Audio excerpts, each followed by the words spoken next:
শুনেন, এটা তো আমরা যে প্রিয় দেশবাসী, আমরা ওই জায়গায় গেছি শুধু বঙ্গবন্ধু ভালোবাসার জন্য।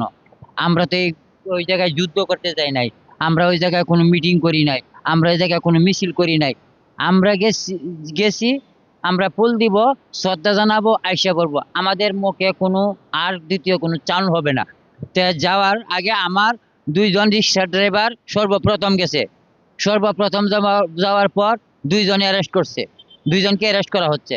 তখন তারা বাকিগুলা স্কোয়ার হাসপাতালের সামনে, হ্যাঁ, এই কলাবাগানের মোড়ে, কলাবাগানের বাস স্ট্যান্ডের মোড়ে থাকাকালীন অবস্থায় আমি ওদেরকে বললাম যে দুইজনে অ্যারেস্ট হয়েছে, পুলিশকে ঝামেলা করার দরকার নাই, আর যাওয়ার দরকার নাই, আইসা পড়ে। ওই রিক্সাটা ঘোরানো অবস্থায়, ঘুরান্ত অবস্থায় আইসা পড়ছে।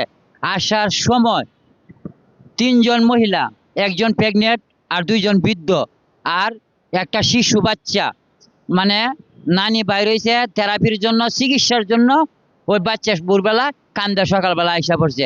এই শিশু বাচ্চা সহ বর্তমানে কলাবাগান অবস্থানে আছে। তা আপনারা বুঝেন, রাস্তার তাকিয়া যদি এইসব শিশু বাচ্চাকে অ্যারেস্ট করা হয়, একটা প্রেগনেন্ট মহিলাকে অ্যারেস্ট করা হয়, বৃদ্ধ মহিলাকে অ্যারেস্ট করা হয়,